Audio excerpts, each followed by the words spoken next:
All right, hey guys, it's Monday and it's vehicle prep day. Only thing I'll show you is this bus, which will not be in our scenarios. But I can't show you any of the other vehicles. But it's vehicle prep day today. We designate which cars go into the limited pit, lightweight metal cars, and which cars go into the complex pit, the heavier metals. So, and then we put a special code on them so we know what scenario they go into, and we prep the vehicle, taking off mechanisms and taking the debris out of the vehicle and so forth, getting it ready, and then putting the crush on it. So, and we have this.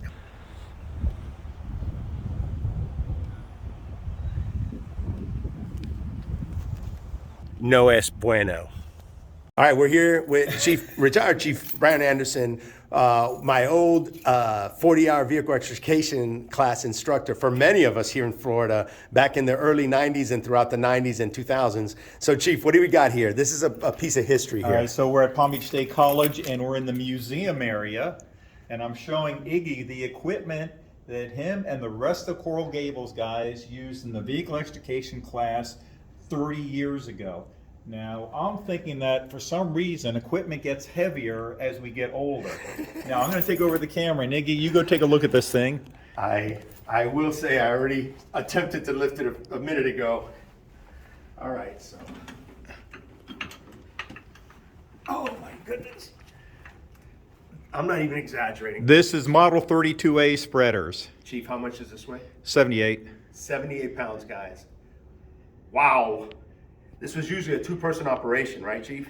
No, not well. Some guys did, but I always preferred one-man operation. Yeah. But some guys do like to, especially if it's awkward position. Imagine a couple spreading 2 or 3 doors with this thing. I mean, that's a lot of work, man. 78 pounds. Yeah. So this is what we used to attach the chains for. We'd open the spreader arms, then close them with the chains attached to do a steering column pull, and then the mechanism here.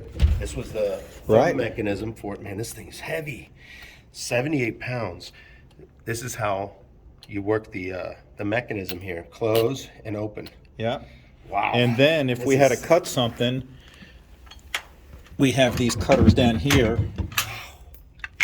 that would attach to the spreader arms. And here's the old cutter. Yeah. So when we got rid of these cutters, then we went to these cutters right here. These were the first freestanding cutters that we had. Wow. This is for you guys that are into vehicle extrication. This is a part of vehicle extrication history right here, and this is what we had, right? Hey, Chief, when do you think hydraulics were first introduced? 70s, mid 70s, late 70s, 80s? Well, Hearst started them on the racetrack circuit, so that was either late 60s or early 70s, and the first one, as I recall, was mounted on the front of a pickup truck to do extrications. This is unbelievable, man. Thanks. I'm so glad you brought me in here, man. This is history right here. And then, of course, you know, before we had the Hearst spreaders, we had the old porta power units down here. These are the porta powers. You had a red one, a yellow one. Yellow one got us started, and then the red one. So it would be like up on yellow, and then up on red, then down on yellow, and stuff like that. That is awesome. There's the spreaders for the red porta power. So we used to use those, right? Remember in the limited scenario right. for spreading a door, this is the kind of tools that we would use here. Manually operated hydraulics. There it is. Look at that. STEC, South Tech Education Center. This is it right here. South this is what Tech. we started with. That is awesome. Hold on. How many of you guys ever lost some skin to this one here? Because I know I did once, and I'll never forget it. This little bad boy right here. Oh no! This one doesn't slide, does it? That's It's pry a action. fixed. It's welded. Okay. That's Yeah. the pry action. Yeah. This one's welded. Wow, this is just awesome. Thanks, Chief. Sure. This is awesome, man. I can't believe it. Cool. Go ahead, Chief. What do we got here? All right, so this is a mock-up of the steering column relocation procedure that we used to use with come-alongs. This was a really important procedure because this was before we had rams. So we had no way of relocating the steering column or the firewall or anything else. So this was the procedure that we would use. We've taught people.